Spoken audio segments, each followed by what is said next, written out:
be ways, Central and South America, for the American drug problem, when we as a society have broken down in so many different ways. Culture, all of these things are part of what we are and what we do, and they cause a lot of trauma and harm and self-medication in our people. Not to mention the feeling in that thought that that's why I asked the question, has anybody thought this through? Because it's so easy. You say this question, has anybody thought this through? Because it's so easy. You say this thing, you throw this thing out there. Now people are terrified in Venezuela. They're not sure what's going to happen. And if, anybody that's installed by the United States immediately and instantly has zero credibility with their own population down there. Many of them will be, people will be thrilled for Maduro to be gone. Don't get me wrong. But it's always be careful what you wish for, right? So who's going to be there instead when Americans have no clue about Latin American culture, other than to go down to our beaches in Costa Rica, enjoy the beaches and the wildlife. It's very frustrating that people don't think this through, that just talk in these highfalutin terms about, drugs and this and that, and the U.S. power, it's true. This helps in one way with, maybe saber rattling. But it's actually, right?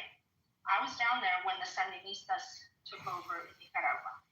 Okay, there was a dictator before, Somoza, bad guy, terrible guy, very, very bad, installed and supported by the U.S. Sandinistas then came in. The Sandinistas were communists. Well, the only reason that they came in is because the U.S. had put a dictator before, so obviously everybody was suffering. So now communists say, I'm going to promise you the world. So the communists. But as a result of all that, our conflict in Costa Rica, we were a country of 2.5 million. We got about 500,000 Nicaraguan refugees. I don't know if you can. Up until then, our guards are out there, what would be equivalent of sort of rural guards. They had guns, but they didn't, once this started happening and this regime change stuff and all this violence and revolutions and things like that, suddenly they were being outgunned with, AK-47s and bank robberies, people that had come in from very violent nations. Our people didn't have a clue how to deal with that. Now we have narcos. Unfortunately, we do have some narcos. Our president, who's a big Trump supporter, is also tied into narcos. Strategy subsequent to the president, or in conjunction with the president, suggesting that we may need to take military action in Venezuela. Now, that's not to say that the Pentagon lacks contingency programs for anything that could conceivably happen. The top of the document now says Department of War, but was when an admiral who was in charge of the military command for that section of the world presented a paper, a contingency plan, should we have to take military action in the future in Venezuela. That was in 2017, I think, was when that was published.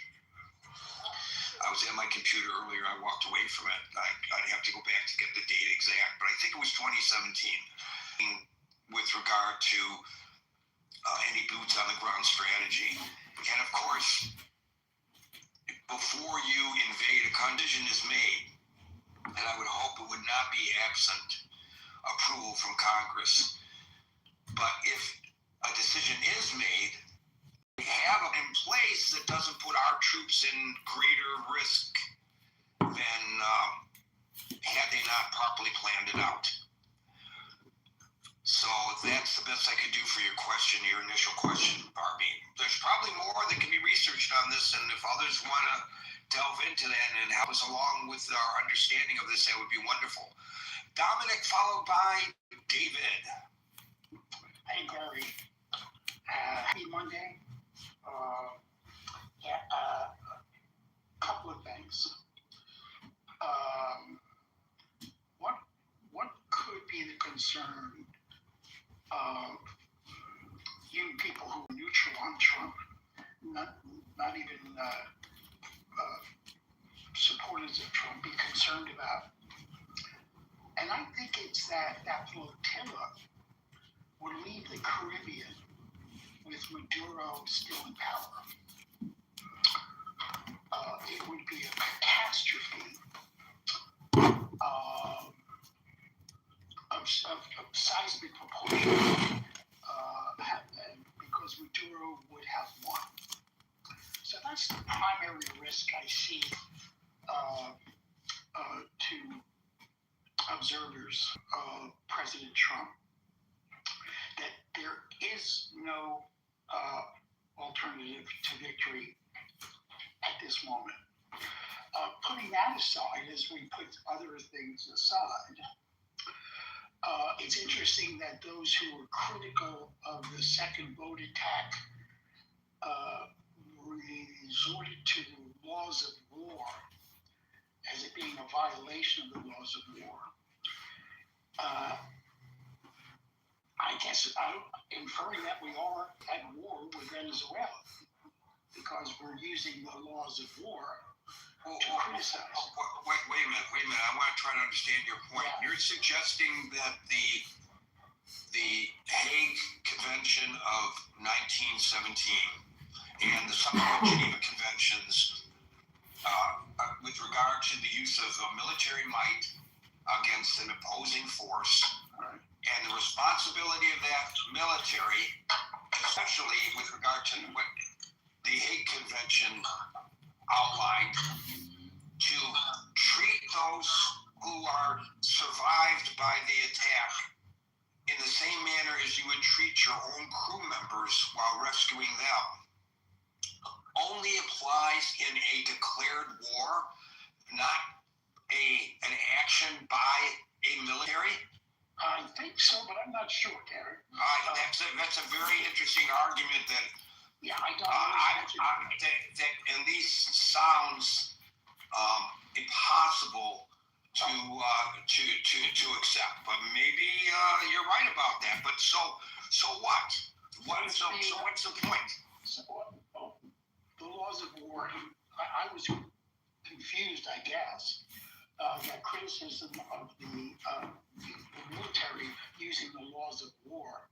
Hey, this is John. We were at war. I didn't know. Okay, great. And I just wanted to mention this admiral who's being given responsibility for making this decision. If his order was to destroy the vessel,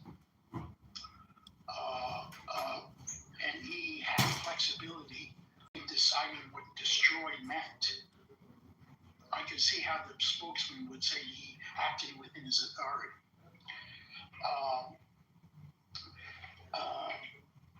The other point I wanted to make is, yes, I know I have several, but Congress under Article 1, Section 8 is free to debate the use of force without presidential against Venezuela. And they can have a full-throated debate on the issue. I just read a piece of Article 8, and there is no prescription that it requires a president to be involved in that declaration. Were to be opposed to this impending potential military action in Venezuela, he or she could introduce a declaration of war. And if that declaration of war fails, would that, in your mind, prohibit the president from taking action? I think so. Unless, of course, in that full-throated debate, there were other alternatives offered the president, like an AUMF of some sorts, a new one. So that's it. Thank you. So that argument, I think, is analogous to the police officer pulling the gun and telling the perpetrator to drop his gun or I will shoot, and then not shooting. I don't think you could do that. That's a strike on that boat. But I can tell you that international international law on that subject or not. I don't think it really matters, at least not to me. But that's me. Not everybody's going to agree with that perspective, but I find it very disconcerting. And here's the thing. If the United States gets the reputation of not assisting the crew members of a ship that the United States has attacked on the high seas, abandoning our sailors, if our sailors are on the disabled or sinking ship, that's why you have these agreements, I think. So I never heard this. This saber rattling, if you want to call it that, with regard to Venezuela, is really, in my opinion, more or less an attempt to take over the oil resources, or at least regime change Maduro to a regime that would be more in sympathy with our oil drugs and drug boats and drug traffickers and narcos. Is obviously a way to spin, as a way to diminish any pushes. From that standpoint, that's exactly what he's doing. And of course, Americans don't like to see Americans die from drug overdoses. We've all known somebody, or a family member, a friend, or an acquaintance who's been a victim of that. And God forbid anybody that knows anybody's been killed by fentanyl. And obviously, the debates around these extrajudicial killings with military strikes is how that plays out under this administration in its attempt to get to the bottom of this, because it's a bad look internationally. And again, it's a bad look for our soldiers who are overseas, and so that we don't lose lives over there as a result of the retaliation for stuff like this. We already know how Islamic fundamentalism treats our captured. Pakistan give lifetime immunity to their generals. And the argument that they made was the citation of the Supreme Court and the international framework of war being used by other countries when we decide something different. And so that's the dangerous aspect of this. Now, it isn't about drugs either, Gary, because he just pardoned the former president of Honduras, gentleman by the name of Hernandez. And he was convicted of turning Honduras and Central America into a cocaine superhighway.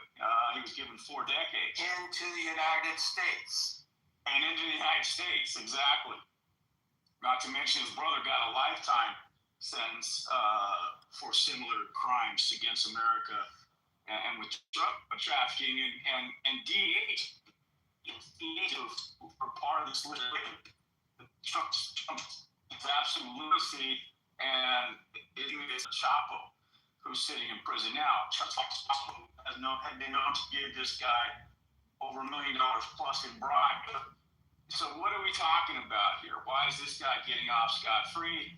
And then you have his press secretary Levitt saying that this was a Biden administration overreach, that Joe Biden took this guy down. And so once again, the ghost of Joe Biden's president continues to haunt us with regard to Trump's excuses for his failings. But Gary, the one big blow here is regard Venezuela is to China.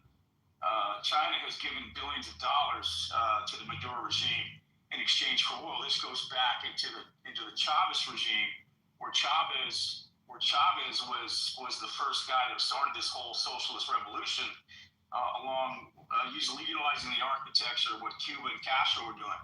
So China stands to lose, in Trump's terms, bigly here if we take out Maduro, because all those contracts are going to be invalidated. Their Belt and Road Initiative that they exported to Venezuela is under siege. Social programs that they were trying to finance. This is kind of how China tries to use a soft power. So I think that's front and center a part of this campaign as well. Not to mention Iran's collusion with Maduro. So we have a whole host of countries here that we can't take China on militarily or even economically. So we're gonna have to pick apart, go after their alliances, and particularly alliances that again are in our hemisphere that we see as disrupting our economic oil The question becomes, do you see the Monroe Doctrine as an invalid doctrine? That would be, if we didn't enforce that, I'm not saying you have to be harsher in the country, because I don't think we have to. But one of the defensible security rationale seems to be the Monroe Doctrine, the Roosevelt Corollary. Thou shalt not be from other countries and screw with the Western Hemisphere, period. Well, that speaks to back then when that doctrine was written. These were colonies of Spain. These were colonies of Portugal. These weren't sovereign nations. So the emergence of these sovereign nations calls into question our Monroe Doctrine principles, because these countries have a voice, have their own sovereign way in which to defend themselves.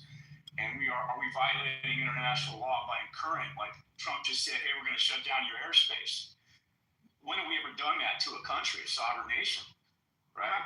So we're going to say things and they become so, right? Like, obviously. Well, look, I think the Monroe Doctrine is still useful. I disagree with you there. I think the Monroe Doctrine is still useful for the West plate in the U.S. But these nations aren't signatories to our Monroe Doctrine. This was an arbitrary policy. What's that? It's an imperial policy. Right, exactly. It's an imperial policy. And so we're seeing a lot of these blows to our empire with regard to China's incursion again into Venezuela. And maybe they're not going to take a military approach to Venezuela, because that would further embolden us to take a military approach against if and when they decide to take Taiwan. But it doesn't mean we should let the Chinese continue to engage in their national interest in the Western Hemisphere. I mean, Marshall, I have to leave in 2 minutes. If you want to give me a chance to talk, but it doesn't matter. I don't want to interrupt. Okay, I'm going to be done right now. What I wanted to say too is that you got to also remember, Marshall, Trump campaigned on drill, baby, drill, and he's running into issues with regard to drilling in Florida, where Deepwater Horizon caused all that environmental and natural disaster to the coastlines, to the fishing industries, to the tourism. It's getting pushed back in California, where I live. You can see the ocean behind my picture here. There are billions and billions of gallons or barrels of oil to be drilled off our coastline, but the people don't want it because of the potential damage to the environment, right? So Venezuela is a target here to help secure more of those drilling capabilities and not have to necessarily go after our own resources off our shores, which is a political nightmare for anybody trying to do that. So I just wanted to also bring that to the conversation. But what happens to Venezuelan people getting on land here is that clearly there's a lot of loyalty to the Bolivarian regime. The military has backstopped Maduro because they've been allowed to enrich themselves through their own graft on their own economy. So the same way the people of Iran were sort of coalescing around the flag, even though they don't like the regime. They don't necessarily like Israel coming in and bombing them to try to get regime change. So I think that is a difficult mentality for us to conquer in taking out Maduro. Not to mention Venezuela is a large country. It's pockmarked by jungles and deserts and guerrilla warfare that would probably emerge out of nowhere. So I think all of that is a bad scenario for us to even attempt. And we're going to lose troops, Gary. That's the other thing. We're going to lose troops. So whatever Trump campaigned on with regard to not risking American U.S. servicemen's lives, we're going to lose a lot of them trying to topple this guy, in my opinion. And I'll end there. Thank you for that, David. We are now at 5:59 Eastern Time, so we are not inviting anybody else onto the stage. However, if you're on the stage now and in queue, we will now go into extra time at the top of the hour to allow everyone in queue an opportunity to speak. We will now go to Marcus, followed by Merrill. Yeah, thanks, Gary. So I have very mixed feelings. I have family in Colombia. I know people in Venezuela right now. And I would say Venezuela is a failed state. Unlike Taiwan, unlike Ukraine. taking over Venezuela is just nonsense. That's not going to work. But obviously, it's a failed state. A third has left the country. They have more oil, 3 times as much as Russia in their ground, more than Saudi Arabia. It could be the richest country in South America. They wanted to invade Guyana at the beginning of the year, just put that in your memory.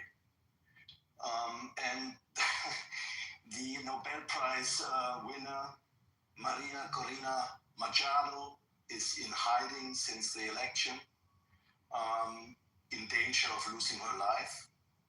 The former contester, Juan Guaido, who was in Congress, is in Miami. Leopoldo Lopez is in Spain. So it's a country in shambles. They would argue it's because of the United States, but obviously this is that's only an excuse. So mixed feelings because I think Trump is, the world order is basically shrinking to one last remnant there is, and that's nuclear power, period. Everything else doesn't matter.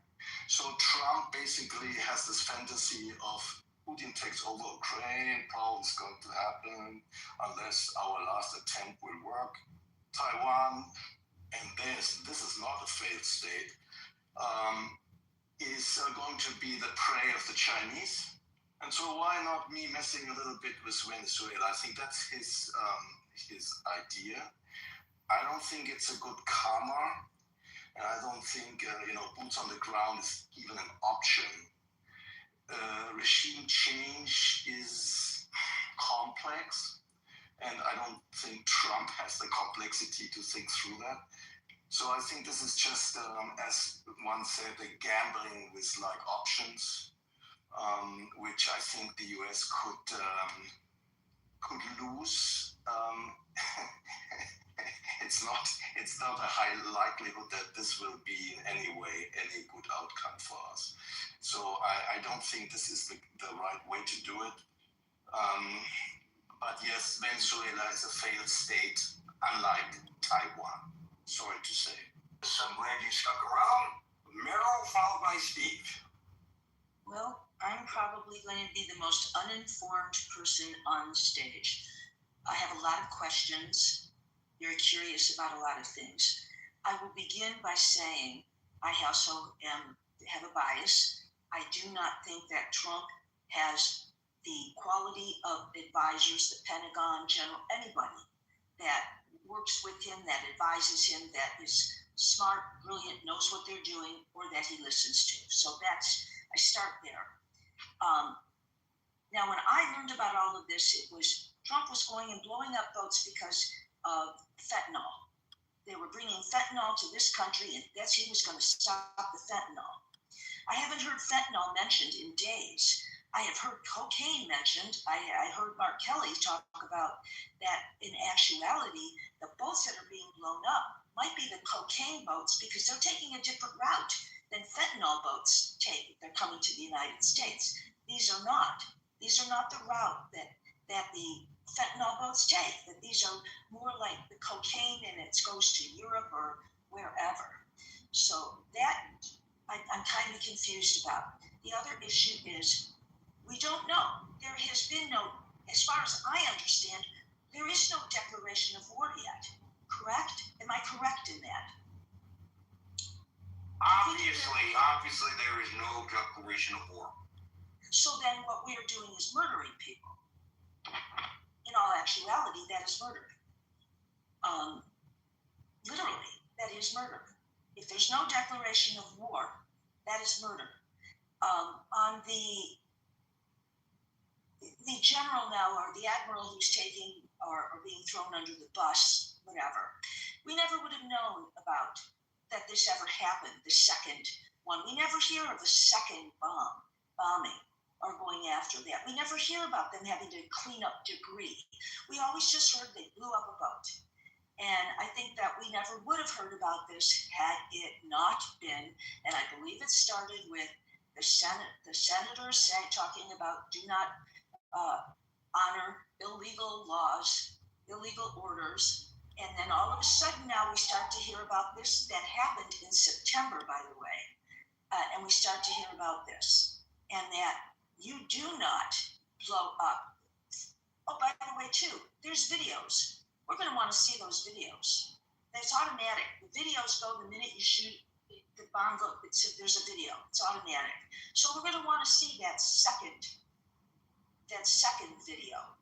And I still don't quite understand. Somebody's saying I did the order, but is he saying I did the order to kill 2 unarmed people in the wreckage?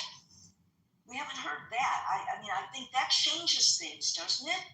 If you've got 2 unarmed people that are there, do you do the second one? That's to me, that's where I'm confused. And I could be way off on this. But that's one of the things. The other things I've never heard once yet that any of these boats are shooting at the United States and doing anything to us. Have there been anything? Have we ever met anybody that's tried to contact us? You know, use arms, use anything to us to blow us up? I haven't heard that. So that makes me also wonder. And do we know? We have, my understanding too is that the Senate has said, what Mark Kelly and those people said, Mark Kelly said in an interview, is they're not getting enough information from Trump to know what's really going on. Is he at this line? Has he crossed the line?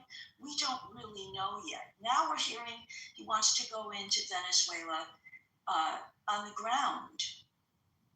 What are we doing? Is it is this just Trump playing Risk? You know, like we used to play when we were in high school, junior high, and Trump, you know, just wanting to play and blow things up and think that he can go into a country because it's weak and he can take over that country or throw out a regime. I just have so many questions. And I don't know if I'm the only person who has those questions. Maybe I'm just the most uninformed person. Thank you. So the one thing I would say is that the United States, the last time the United States declared war was World War II. And yet we've been involved in numerous conflicts.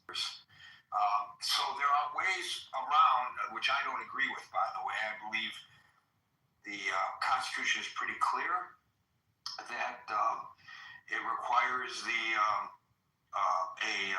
declaration of war, but they've passed different legislations in Congress to fund certain war actions. Now, I believe we've discussed this before. I don't have it in front of me right now, that the president can engage without the authorization of Congress. He wants to continue whatever military action. It allows him to do That's under the War Powers Act, yeah. So the thing not cool, but I don't think it was very cool any other time that the United States has subverted the will of. They have to shoot them because they're going to shoot you. They're shooting them out to make a point that we're not going to. Most of them, obviously not all, but most of them are in agreement with Mero and myself and the others who have expressed concern about the secondary attack. And I don't understand, maybe, which is very possible, but I just want to counter that philosophical comment by underscoring it's not right scrutiny to do what they did. I just can't see how anyone, this is my personal opinion, the boat is dead with a second attack. That's not how we conduct ourselves as a nation, at least not officially. There may be cases, of course there have been cases in history. The My Lai massacre is a prime example, but that was not official. That was a decision that was made on the ground, and it doesn't make it any less heinous, but they were going contrary to the rules of engagement. This apparently is... And I'm going to stop fentanyl from coming in. And he came up with this idea, we're going to blow up the boats. He's been blowing up boats since at least September. I think there's something like 67. How many boats has he blown up? 67 or something like that. I don't know. I just read the figure 80 people supposedly were killed in these attacks. So he's blowing up boats. And I think that he then is coming up with some other reason. Well, maybe I'll change the regime here or something. I don't think it starts that way. I think it started out with a president who said, I'm going to do this. This is what I can do, and I'm going to do it, and I'm going to blow them up. And this is this, and this is this, and this is this. And that's what I think has happened. And I think it's pretty awful, because if this has been going on this long, then Congress should have known about it. And I have a lot of concerns, and I have a lot of concerns. I want to watch that admiral and see how many people is that admiral going to, you can go to jail for life, or you can be executed. So I want to know. Thank you, Mayor. We'll go to Steve Wine, followed by Steve Appel. Steve. Yeah, there was a couple of things. The question was asked earlier, do we have a plan? I lived outside of Fort Bragg for about 17 years and got to know a lot of people that worked in the Special Warfare Operations Center over there. I don't know if the room's active there, but I guarantee you the room's active somewhere. One of my friends, his job was to go in that room and pick a scenario somewhere in the world and war game it out. They do this all over the world. They're constantly war gaming. And when you got a situation that's emerging like you have down in Venezuela, believe me, they've war gamed this out before. They've looked at it, they've got an assessment on it, and they're probably refining it as we speak. So there's that. The idea that we don't have some kind of comprehensive plan that's been devised and it's being fine-tuned right now is just, if you believe that, you don't know anything about these special operators.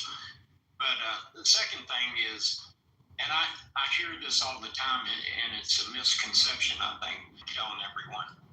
Well, anyone that's ever seen it out and you let people get high on it and you get them liking it, and then once you got them on it, then you drop the hammer on the chin, didn't you, Gary? Was that in like 1909? 1917. 1917. I wonder if the Japanese were. What does that have to do with whether or not it ought to be adhered to today? So fundamentally, do you agree? But up close and personal, I disagree with ever handcuffing the military in their form. Go talk to some of the men that came out of Fallujah, where they sent those men door to door because they wouldn't surround the city and drop some pamphlets in and say, come out or we're going to annihilate you. To a man, you'll find these guys coming out and saying, man, I'm messed up for life. Okay, if that's the price you're willing to pay on your fellow man when you send him into conflict, that he comes back carrying that burden, you need to be aware that's what you're doing. Is that a fair analogy, Steve, to the incident that we are discussing? Yeah, I think it is. I'll tell you why. Launch a rescue effort for those two surviving people from that boat? Well, you don't know, do you, Gary? Do you know that you wouldn't be putting those waters waiting for an American to drop in? Do we know that? Of course we don't. We don't. Well, you're throwing in what ifs on things that you're right. We don't know. When a man's life's on the line, you better what if. So you believe not go in. So you believe that the order to kill those two crew members that were hanging onto the debris of the demolished boat was a proper action by our U.S. military? I'm not familiar with all the details that you're describing, but I'll tell you what I do believe, because I've seen it on the faces of men that's been put into combat, that's been handcuffed by stuff. But we're not talking about Fallujah now. We can have an argument. Yeah, you're talking about military action. We're You're not talking talking about potentially putting men in harm's way. I think we could have at some point a discussion about the rules of engagement in the Iraq War and whether Iraq War and whether that was an appropriate rule of engagement to have. But that's not what we're discussing here. I think what we're discussing is military action, and we're discussing putting men in harm's way when it's not necessary. That's what we're discussing. Okay, so I'm simply asking you, and you've neglected to answer it. I think I know your answer by what you're saying, but I don't want to make the assumption. Are you saying that it was proper for them to kill those guys after the boat was blown up? If it was determined they was doing what they was doing, that the first strike was proper, the second strike was too. Because what you're doing, and what no one's willing to acknowledge is when. And the question you have to ask. They killed those other two guys, so it's not. Well, I don't know. I mean, I don't know. I don't. Like I say, I'm a little vague on this situation, so I'm not dealing with all the facts here. As a general principle is what I'm talking about. Anytime you engage, and look, these guys running these boats, I've heard people say, well, they could be fishermen. We got satellites on this place. We know where the think that we don't know what's in these boats is asinine. And I want to tell you what, I never hear people talking about these because of this. Go stand there and see how much empathy you have for these guys on this boat that may be carrying something that could end up killing thousands of people. So evidently, when he jumped on that boat and he engaged in this type of activity, all the death and mayhem and destruction we see in the United States, he didn't have too much care for that, did he? Probably didn't cross his mind. 10 or 50 of them died because of this thing that I'm doing. Oh, well. But we're supposed to have some kind of indignation that people that's bringing dope into the United States that's going to kill Americans, that because they got taken out in a boat strike, that somehow we're the bad guy.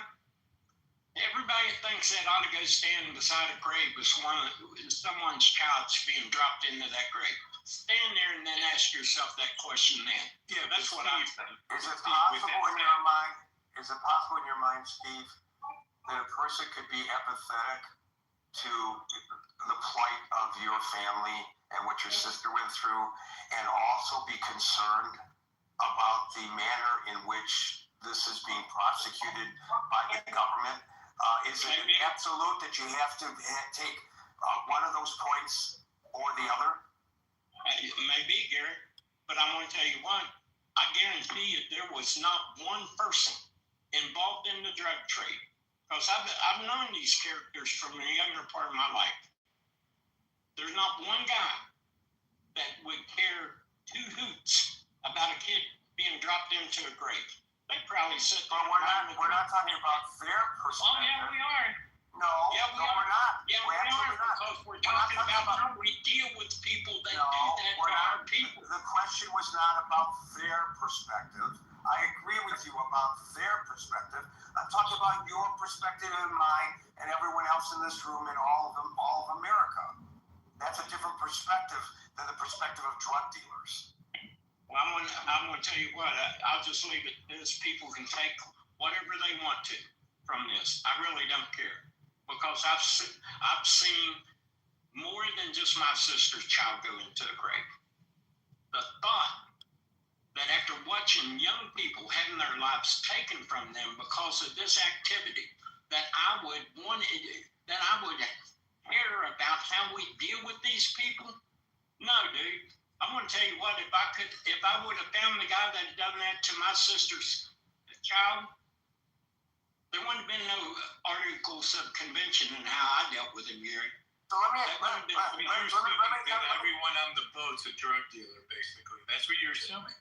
Howard, do you think, honestly, Howard, do you think that we do not have enough intelligence to see where those drugs are coming from? Okay. And actually, so if we do, then how come that's not being shared with other members of Congress, like in the House Services Committee and in the Senate and with the House of Representatives? Why is it so secretive? How do we know? Well, I don't know. If there's cause, there's cause. But where's the proof? Where's the case being made? And where's the confidence that the people in charge are making the right decision? Do you really think we don't have the capability, intelligence capability, to see where these things are coming and where they're going on a boat? Do you think? Yeah, I don't think we have it because you have members of the. It's such a gravity of a decision without the right proof and the justification. There's a pretty high standard that needs to be met, and it sounds like from what the media is reporting that no, there isn't that transparency, there isn't that communication, there isn't that alignment. My view is until there is that alignment, that you've got to really be serious about taking military action because there's not enough justification to have it done. And until there's proof, great. If those are people taking cocaine or fentanyl, great. But until that's proven, then just killing people just because you're upset about tragedy from the past, I'm sorry, that's not justification in my mind. You know how to do it. If these people loading these boats with 4 and 5 and 6 engines in them, I'm sure that's your normal fishing boat, Howard. So let's set that question aside for a moment and let me pursue just with an analogy the question I asked you earlier. You are on a city council in your town in West Virginia, and you've told me and you've told the room that one of your responsibilities has been to oversee the police department. So if your police department got word that there was a drug house up and they're selling drugs on the streets of your town and from that house, and kids are buying those drugs and potentially dying as a result of it, would you feel comfortable with them raiding that house absent a search warrant, or would you require them to do their due diligence and gather the evidence before raiding that house? Well, you're right. I'd require them because I couldn't operate any other way and be within the law here. Well, so the same question is raised, I think, here. The question is not do we want to stop or don't want to stop the drug trade. The question is the military acting within the law in the manner in which they are interdicting these boats? Well, I don't know what legal standard applies on the high seas. That's a question. Well, we were discussing the Hague Convention 10 of 1917. That's not a legal standard for the United States. It is a standard for the United States. It's been established in international law ever since. And I'm sure, I wish Hansen wasn't boycotting the room. I hope he's boycotting and he's not sick because he hasn't been here in a while. But I'm sure he would underscore that there are rules of engagement to which the United States has agreed to adhere. And that's one of the rules of engagement that the United States, it's long established as international law and U.S. policy. So would you say that international law and U.S. policy ought to be ignored because of the reasons that you delineated earlier? No, I'm just saying that's what it is. It's international law. It's not law that was passed by the U.S. House, went to the Senate and signed by the President. It's international law. For a signatory to an accord, then it has the weight of a law in the United States as well. But you can look it up, or I can look it up, or somebody who's better versed in this you're probably right. I'm not going to argue that point. You're probably right. But I just, I've seen the damage that these people have done to my community. I've seen the damage. I agree. I've seen the damage too. You know that I was a reporter. I was a reporter on the streets of Detroit, and I've been there. I've seen it all. I've lived through it. I know how horrific it is, and I still feel uncomfortable with what they did, especially with that one boat where they killed those guys after they had already blown the boat out of the water. So it doesn't mean that because I'm concerned about that, I'm not concerned about the drugs that are flowing into your town. Of course I am. Yeah. They're not mutually please. Well, I could be too emotional on this point, Gary, because I'm tied too closely with horrific results. So maybe my thinking's clouded a bit here. And it's important for you to articulate your concerns and for us to hear that articulation. Thank you, Steve. You're welcome. We'll go from Steve Ryan to Steve Appel, and Brett fell off, but he came back in, so we'll go after Steve to Brett. Steve. Gary, thank you for holding the space. Hello, everybody. Gary, I grew up on a fishing boat before I was a teenager. Again, a teenager. And I can tell you with 100% certainty that any captain of a boat, be it a 15-foot fishing boat or a 1,000-foot warship, is required to help a shipwrecked crew, a drowning person, as long as it does not place their own vessel, crew, or passengers in danger. This is a legal obligation that includes rendering all practical and necessary aid, and if unable to provide the aid directly, required to call for assistance to the authorities, such as the Coast Guard. This is a fact. It's undisputed. Now, under the Geneva Convention and international humanitarian law, a combatant who is incapacitated, surrenders, or otherwise unable to fight, i.e. a blown up boat, and they're only being able to tread water because they've got shipwrecks that they're holding on to, must be treated humanely. This includes shipwrecked, drowning enemy personnel who have the same protections as the wounded and sick. This applies on land or at sea or in any type of rescue efforts. You know, there's a huge difference, Gary, between driving on the freeway and seeing a car crash and just driving by versus if you're in a boat, again, a 20-foot fishing boat or a 1,000-foot warship, and you see people that are in the water and arguably are going to be drowned. When you're driving on the freeway, there's no obligation for you to stop and help. But if you're the captain of a ship, and by the way, again, and this is the last time I'll say this, 20, 30-foot sport fishing vessel, or 1,000-foot warship, you have an obligation by law to help, at the least to call for assistance, and as long as it doesn't put you in danger, arguably to get those people out of the water.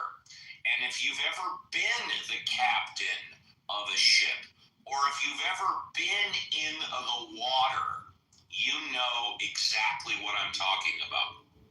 That being said, the only thing that I've heard from Trump about Venezuela is fentanyl. And Gary, I don't buy it. I don't buy it at all.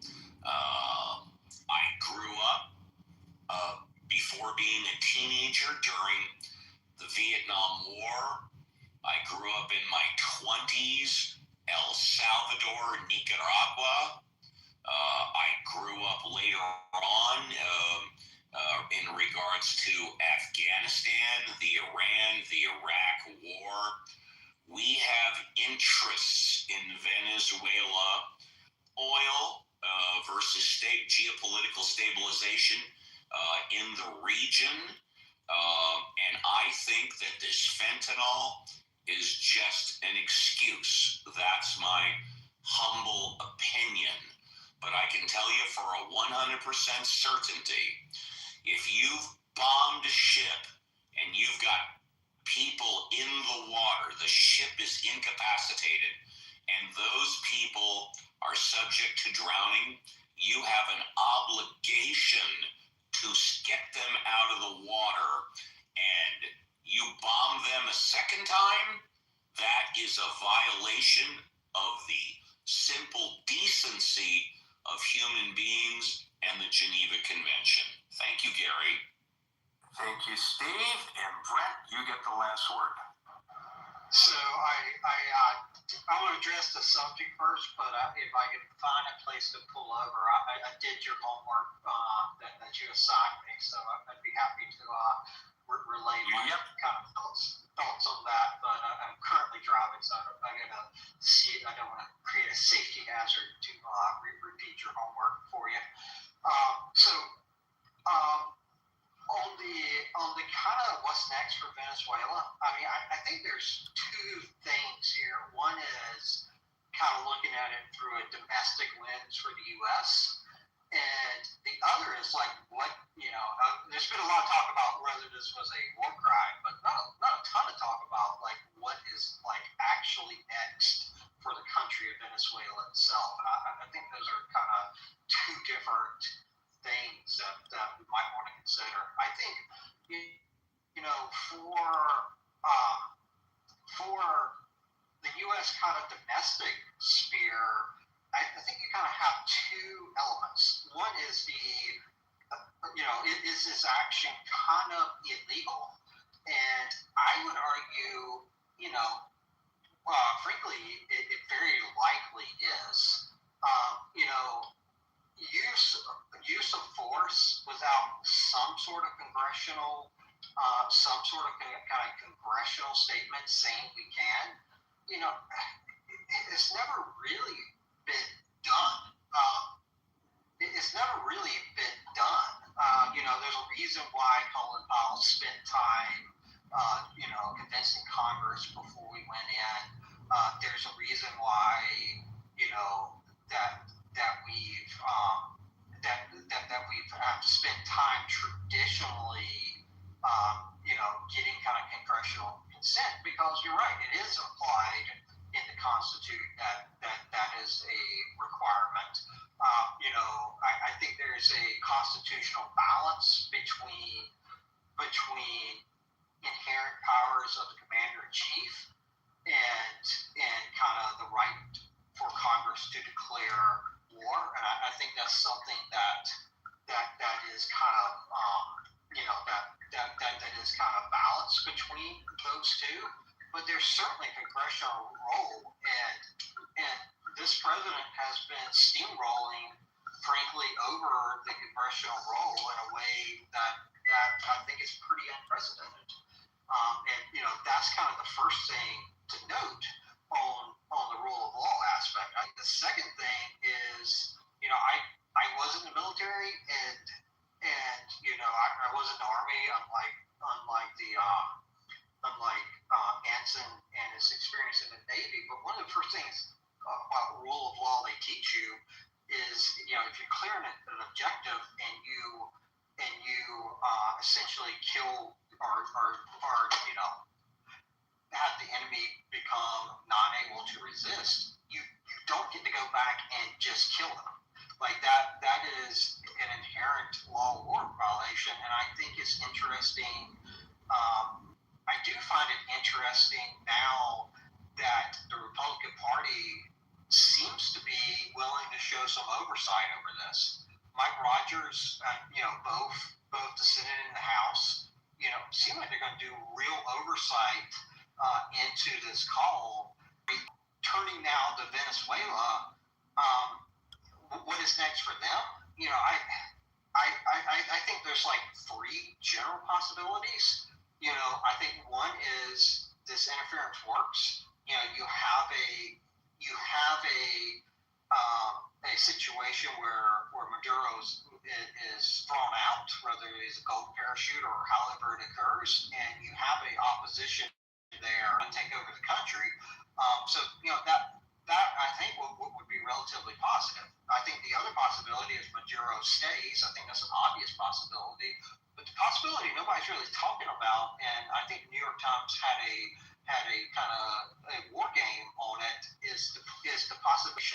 And I think that is really, at least I would argue, that is really the kind of the most dangerous situation that we find ourselves in. I'll hold for a second because I know I've said a lot, and I'll deal with your homework assignment if you have the time. If you're ready to go with it. Hang on, let me find it. I just found a place to pull over. It is.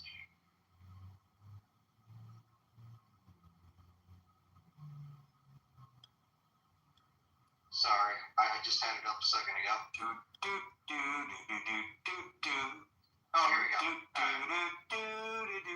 right. I got it.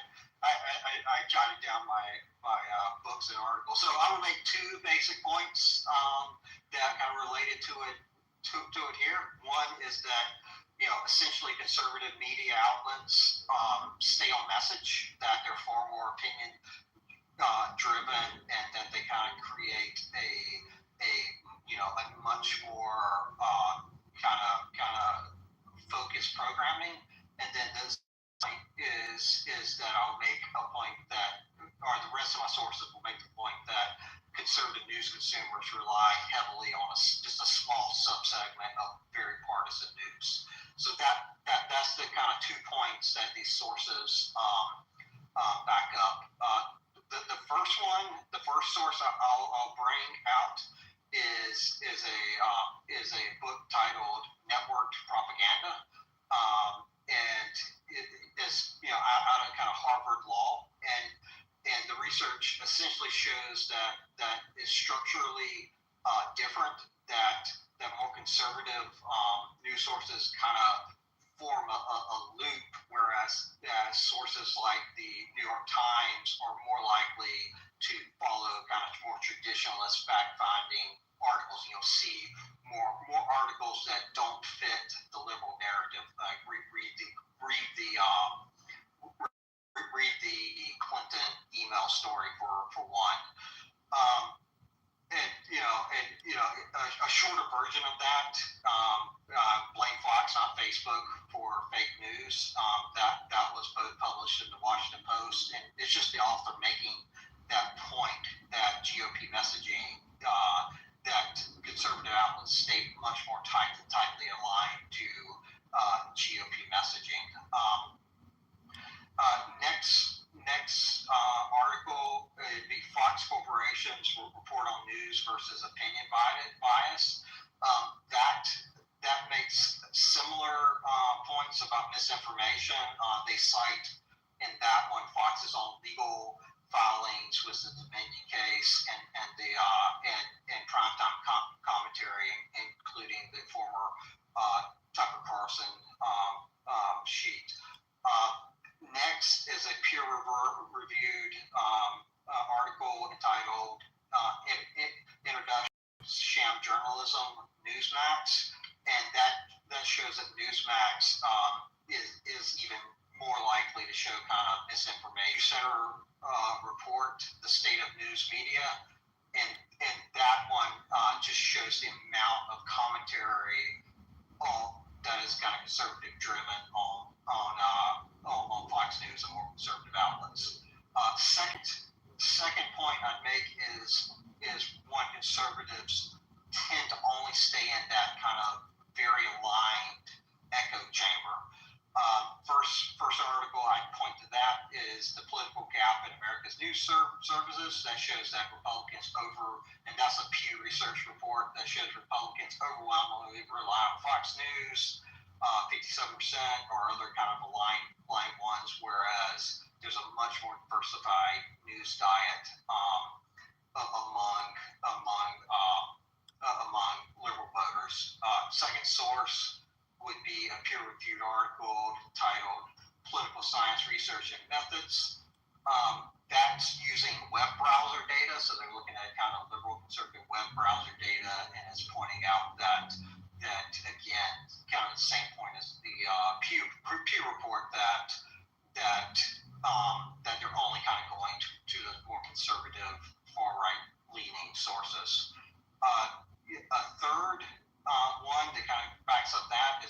distrust in news media, partisan differences. That shows that Republicans, again, only trust a very, very few outlets, whereas Democrats have a much wider range of trust in mainstream news organizations. And then final piece is a 2021 Florida Atlantic University piece called Fox News versus MSNBC, 52,000 transcripts. It shows Fox audience is more than 90% Republican, even though MSC skews Democratic, liberal viewers consume many other news outlets, so kind of similar reporting. So I just run through all this to kind of back up the point I was making the other day, is that conservative media is much more focused on Republican messaging than liberal media, and much more in tune to staying on message than other sorts of media, and that the average more conservative news consumer is more likely to stay in that ecosystem. And I would just argue that creates a systematic advantage for the Republican Party in the information environment. I think a couple of things that you said there, that there were fewer conservative outlets, and the fact that you were lumping, at least in one of, not you, but the researcher were lumping in one of the reports, the opinion makers, along with the journalists, kind of argues against the point that you were making on Friday.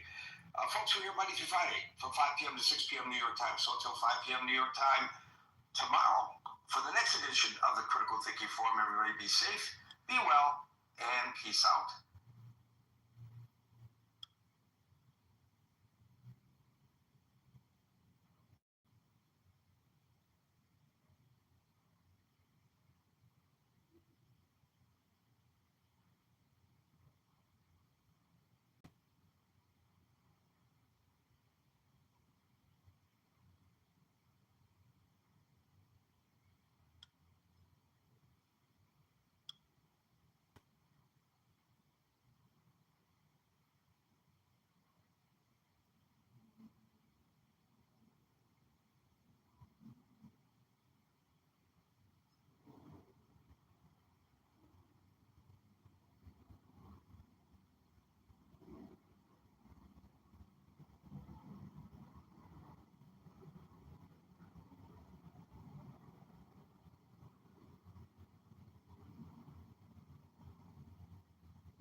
Aaron, typically.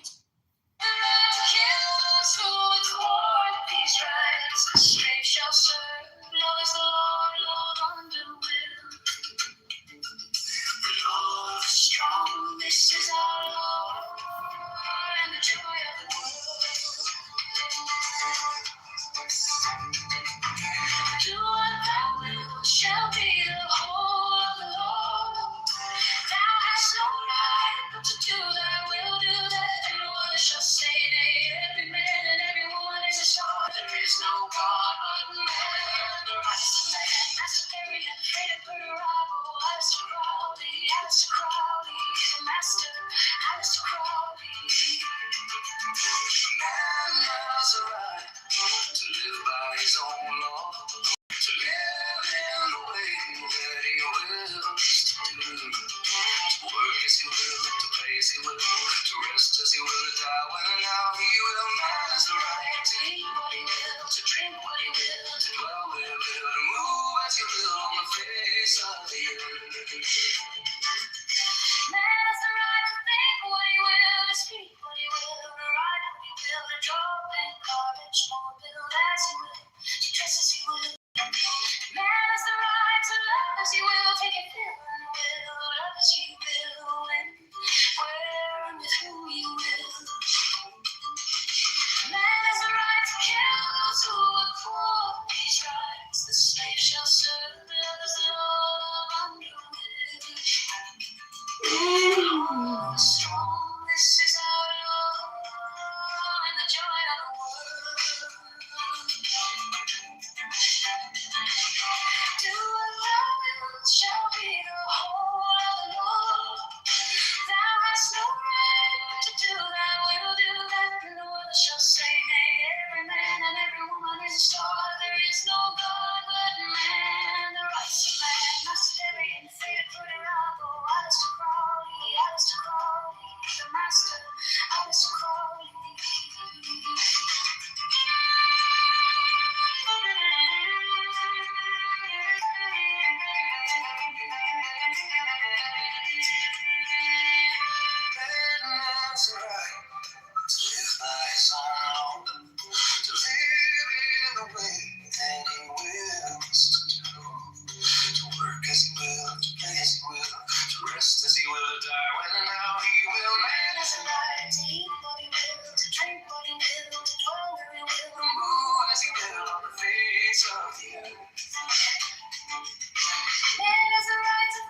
stop the will. The love is strong.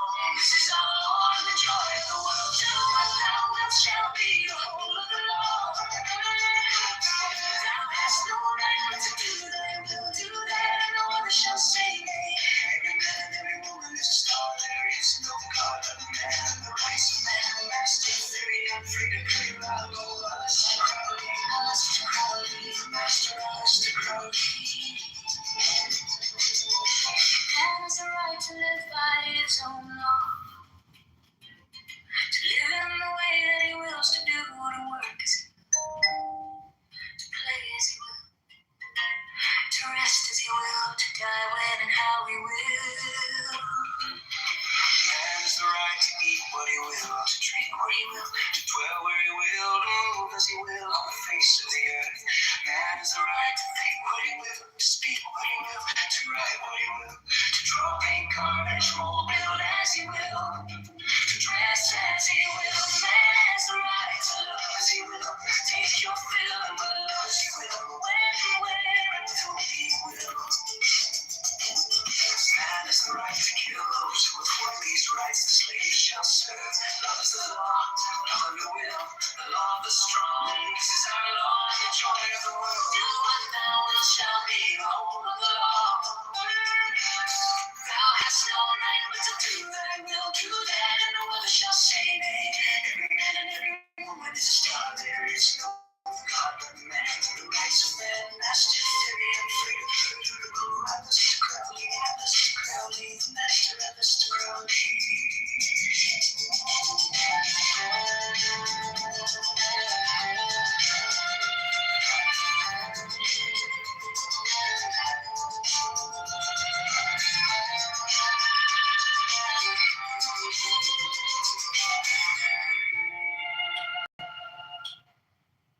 Man has a right to live by his own law.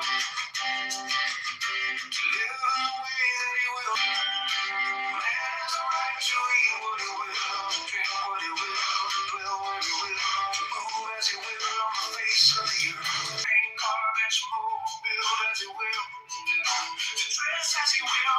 Man has a right to love as he will, take your fill of will, to love as he will, when, where, and with whom he will. Man has a right to kill those who want to be free. Aleister Crowley, Aleister Crowley. Man has a right to live by his own law. In the way that he wills, to do, to work as he will, to play as he will, to rest as he will, to die when and how he will. Man has a right to eat what he will, to drink what he will, to dwell where he will, to move as he will on the face of the earth. Man has a right to think what he will, to speak what he will, to write what he will, to draw, paint, carve, and mold, build as he will, to dress as he will. Man has a right to love as he will, to take your will and will, to love as he will, when, where, and with whom he will. Man has a right to kill those who would for these rights. Safe shall serve. Love is the law. Love of the will, the law is strong. This is our Lord, the joy of the world. Do what thou wilt shall be the whole of the law. Thou hast no right but to do thy will. Do that no other shall say nay. Every man and every woman is a star. There is no God but man. The rights of man, master theory, freedom for Aleister Crowley, Aleister Crowley. Man has the right to live by his own law. Man has the right to live by his own law. To live in the way that he wills, to do, to work as he will, to play as he will, to rest as he will, to die when and how he will. Man has the right to eat what he will, to drink what he will, to dwell where he will, to move as he will on the face of the earth. Man has the right to think what he will, to speak what he will, to write what he will, to draw, paint, carve, and mold, build as he will, to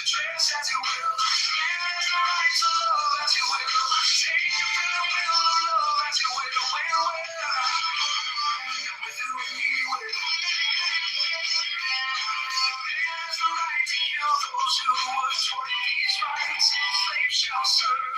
Love is the law. Love under will the law strong. This is our law, the joy of the world. You and thou will shall be the whole of the law. Thou hast no right but to do thy will. Do that no one else say. Every man, every woman is a star. There is no God but man. The rights of man, Master Darius, freedom for the rebel, Alice Crowley, Alice Crowley, and has the right to live by his own law.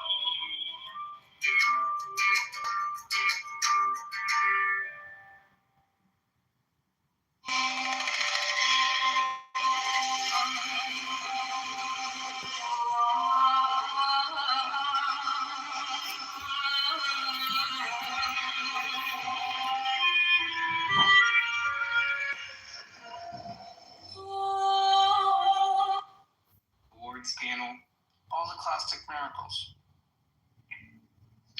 What is the argument from skepticism? Wait, just give me 1 second. My girlfriend just got home. That's a miracle.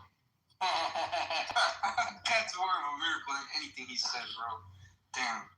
Hey, that's Ethan, that there's like some young kid who's like a dork and... Yeah, he's super into miracles. That's the guy. Oh my goodness. Oh, dude, I just got out of talking. Sienna's been roasting the flat earthers. Yeah, If I'm asking your favorite argument. Sam believes the earth is flat. Did he just say that his evidence forgot the argument is miracles? Yeah, it did. Is this Ethan? But anyway, what Texas, who knows? I mean, people are saying, just, wait. I mean, we have, it's going to be within the next, it doesn't Supreme Court in this little session within the next, week or something? Yeah, they go into what you call, they go into recess until next year.